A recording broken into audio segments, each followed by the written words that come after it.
Sindh online school class 6 मज़मून science बाब 11 सबक 6 दौर जा सवाल रिव्यू क्वेश्चंस। ढोटनी ढोटन खे सिंध ऑनलाइन स्कूल में भली कार। मां आहियां नाना आबिद। ॿारो अचो त असां ये मश्क करे ऐं ॾिसूं त असांखे आवाज़ जे बारे में यानी साउंड जे बारे में केतिरी ख़बर आहे। सवाल पहिरियों, take the correct answer. In which of the following speed of the sound is maximum? Sea water, air, gold, space. हाणे असां ॾिठो त हो हिकिड़े ग्राफ में त कंहिंजी केतिरी स्पीड आहे, कहिड़ी शइ में आवाज़ जी केतिरी स्पीड आहे, पर ज़ाहिर आहे उहे असांखे नंबर यादि कोन्हनि, उहे अदद यादि कोन्हनि। पर हाणे अचो ॾिसूं असां छा करे सघूं था। असां ॾिसूं त समुंड जो पाणी छा आहे। समुंड जो पाणी पाणियाठ आहे। हवा छा आहे? हवा गैस आहे। सोन छा आहे? सोन सॉलिड आहे, नहरो आहे। ऐं स्पेस जेको आहे ख़ला, उहो छा आहे? उहो कुझु बि कोन्हे। सो हाणे यादि कयो असां छा ॾिठो, ही फिगर ॾिठी हुअसीं। हिन में छा ॾिठोसीं त सॉलिड मां कीअं थो गुज़रे आवाज़, पाणियाठ मां कीअं थो गुज़रे, गैस मां कीअं थो गुज़रे ऐं ख़ला मां कीअं थो गुज़रे। सो छा जवाबु हुअणु खपे? बिल्कुलु सही, टिक कराए छॾियो हुनखे। आवाज़ जॾहिं हवा मां गुज़रंदो आहे त हवा जा ज़रड़ा आवाज़ जे हलंदड़ लहरनि सां गॾु लर्ज़िश कंदा आहिनि, यानी vibrate along the direction of wave propagation, या कंहिं बि मुक़ररु तरफ़ लर्ज़िश न कंदा आहिनि, कॾहिं हेॾे कॾहिं होॾे, पंहिंजी मर्ज़ीअ सां। Vibrate but not in any fix direction. लहरनि सां उमूदी तरफ़ लर्ज़िश कंदा आहिनि, vibrate perpendicular to the direction of wave.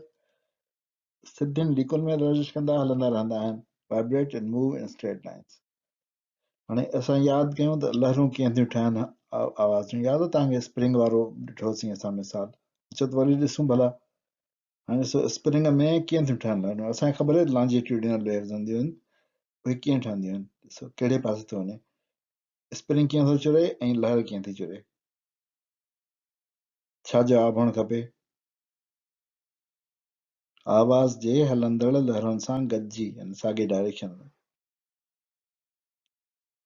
Sound waves first enter the eardrum, ear canal, cochlea, stirrup.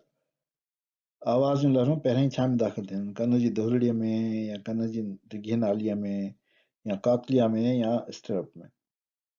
कन जे अंदरि छा पहुचाईंदो आहे? कन जो ॿाहिरियों हिसो, जंहिंखे असां पिना चवंदा आहियूं। उन खां पोइ छा थो थिए? पिना किथे थो पहुचाए? सवलो आयो त। Question 4 आहे, the speed of sound in air is 345 meters per second, 333 meters per second, 332 meters per second, या 354 meters per second। हवा में आवाज़ जी रफ्तार छा हूंदी आहे? 345 मीटर फी सेकंड, या 333, या 332, या 354? केरु ॿुधाईंदो? पर मुंहिंजे ख़्याल में त जेको असां ॾिठो हो हिकिड़ी तस्वीर, हिन में असां ॾिठो त जेकॾहिं -1 डिग्री आहे त हुन में 330 आहे स्पीड, 21 दर्जनि ते 343.26 आहे, 45 ते 358 आहे। कुझु टेम्परेचर ते हीअ बि हूंदी, जेको आहे 345 बि हूंदी, 333 बि हूंदी, 332 बि हूंदी, 354 बि हूंदी। मुंहिंजे ख़्याल में ही सभु जवाब सही आहिनि। हवा जी रफ़्तार, हवा में आवाज़ जी रफ़्तार, ही सभु थी सघे थी। इन जे डिपेंडेंस ते त टेम्परेचर हवा जो छा आहे, हवा जो गर्मीअ जो दर्जो केतिरो आहे, उन ते सभु स्पीडूं थी सघनि थियूं हवा में आवाज़ जूं। पर मूंखे लॻे थो त सवाल जेको आहे उहो थोरो सही कोन पुछियो वियो आहे।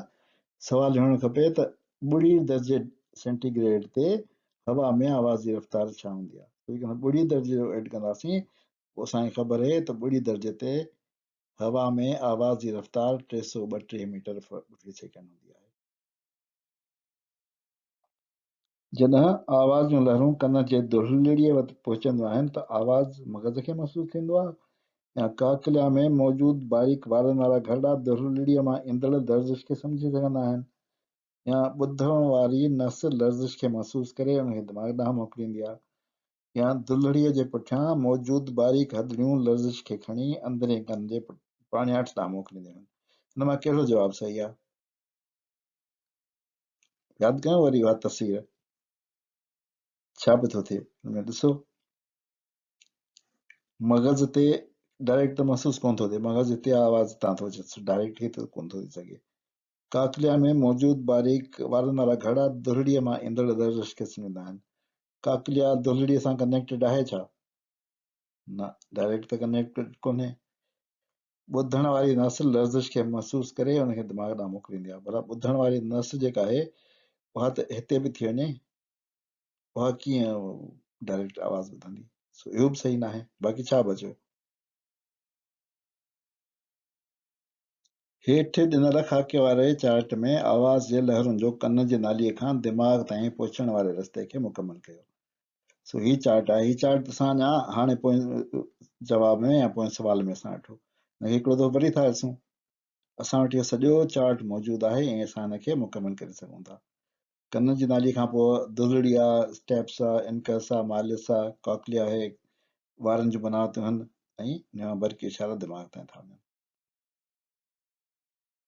हेठि ॾिनल शयुनि जे कहिड़े हिसनि में लर्ज़िश पैदा थिए थी? गिटार आहे, स्पीकर आहे ऐं धुल आहे। असां इहे टे शयूं ॾिसी चुका आहियूं त किथे थी लर्ज़िश पैदा थिए। अचो त वरी हुनखे थोरो असां ॾिसी वठूं किथे थी थिए। अची वियो सम्झ में?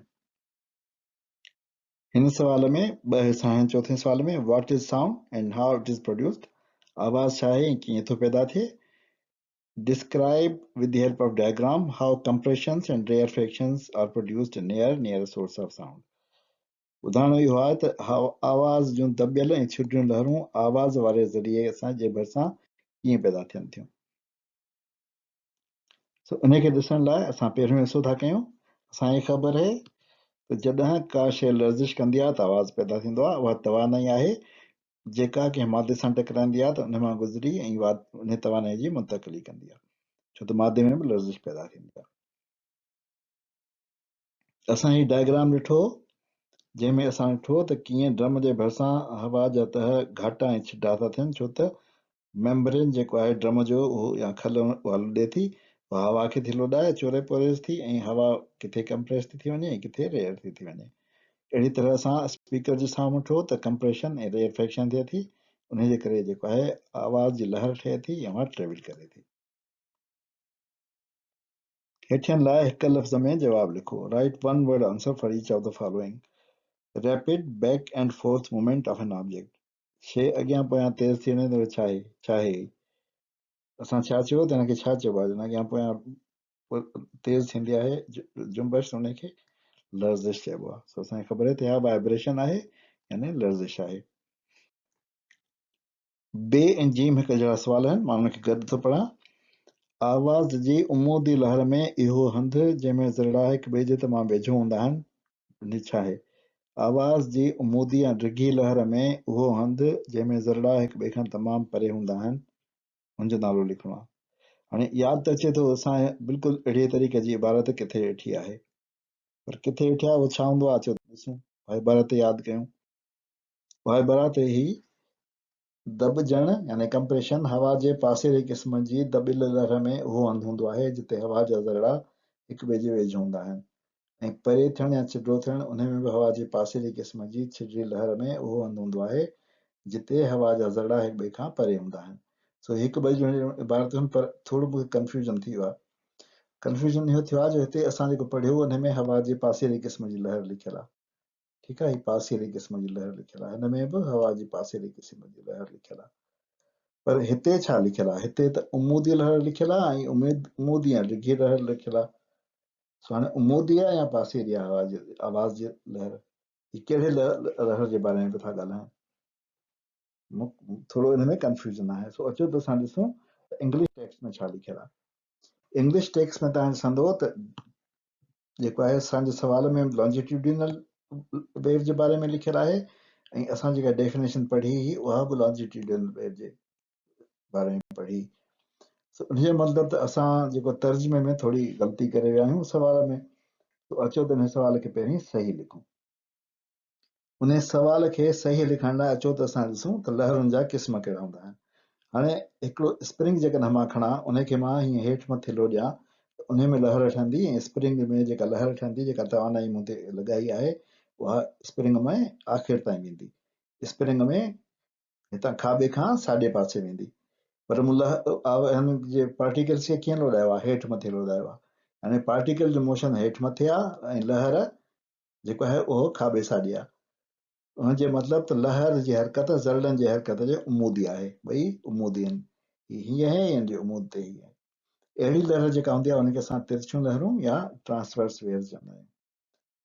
तिरछियूं लहरूं को साइंसी तर्जुमो कोन्हे, इहो मुंहिंजे हिसाब सां बहितरीनु तर्जुमो आहे, छो त सिंधीअ में अञा को मुस्तनद क़िस्म जा टर्मिनोलॉजी साइंस जी कोन आई आहे। मुंहिंजे ख़्याल में त तिरछियूं लहरूं इस्तेमालु करणु या पासीरियूं लहरूं इस्तेमालु करणु वधीक मुनासिबु थींदो। इन्हनि लहरूं जो मिसाल आहे पाणीअ जूं लहरूं ऐं रोशनीअ जूं लहरूं।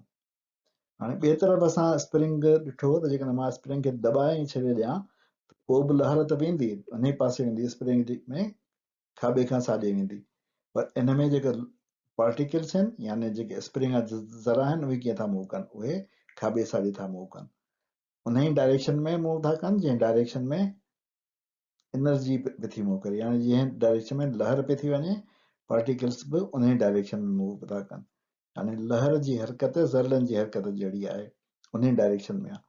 अहिड़ी लहर खे असां डिघाई वारियूं लहरूं चवंदा आहियूं, यानी लॉन्जिट्यूडिनल वेव्स चवंदा आहियूं। आवाज़ जूं लहरूं लॉन्जिट्यूडिनल वेव्स आहिनि। हाणे असां जेकॾहिं ॿिन्ही खे ॾिसूं त हिकिड़ियूं आहिनि तिरछियूं यानी ट्रांसवर्स वेव्स, ऐं ॿियूं आहिनि डिघाई वारियूं लहरूं यानी लॉन्जिट्यूडिनल वेव्स। सो हाणे असां सम्झियासीं त आवाज़ जूं लहरूं जेके आहिनि उहे लॉन्जिट्यूडिनल आहिनि ऐं असांजे सुवाल में डिघाई वारनि यानी लॉन्जिट्यूडिनल वेव्स जे बारे में सुवाल आणणु खपे। सो असां सुवाल सही करे छॾियो, असां तव्हां ॾिठो त हिते डिघाई वारियुनि लहरुनि जे बारे में असां ॻाल्हायो ऐं हाणे असांखे ख़बर आहे त डिघाई वारियुनि लहरुनि में, आवाज़ वारियुनि लहरुनि में जिते ज़रड़ा हिक ॿिए जे तमामु वेझो हूंदा आहिनि उहो कंप्रेशन हूंदो आहे, ऐं जिते ज़रड़ा हिक ॿिए खां परे हूंदा आहिनि उहो असांजो रेयरफेक्शन हूंदो आहे। सो अहिड़ी तरह असां जवाबु लिखी सघूं था त हिते कंप्रेशन थींदो बे में ऐं जी में छिटातह यानी रेयरफेक्शन थींदो।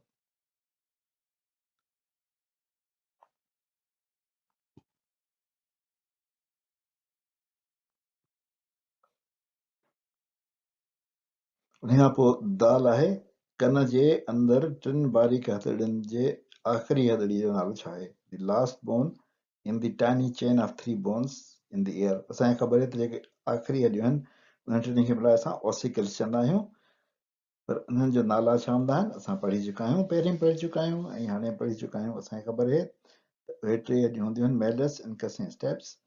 मेलस, इनकस ऐं स्टेप्स, जीअं असां वॾी करे ॾिसूं हुनखे त मेलस, इनकस ऐं स्टेप्स हूंदियूं आहिनि। असांखे ख़बर आहे त जवाबु स्टेप्स आहे, आख़िरी हॾी आहे, असां हिते स्टेप लिखी छॾियो। हाणे अचो त असां इन खे थोरो सही तरीक़े सां करे लिखूं। हाणे मूं सिंधीअ वारा जवाब सिंधीअ में लिखी छॾिया ऐं अंग्रेजी वारा अंग्रेजी में लिखी छॾियमि।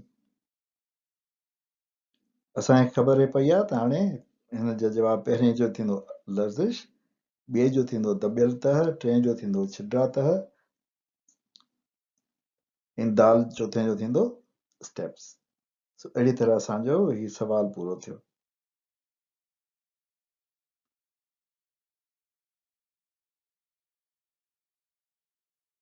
वारो उन ते असां पुॼाणी कई अॼोके सबक़ जी ऐं हिन सां गॾु हिन बाब जी बि। वरी नाना आबिद तव्हां सां ॿिए सबक़ में नए बाब सां ऐं नए टॉपिक सां मिलंदो। नाना आबिद खे इजाज़त ॾियो। ख़ुदा हाफ़िज़।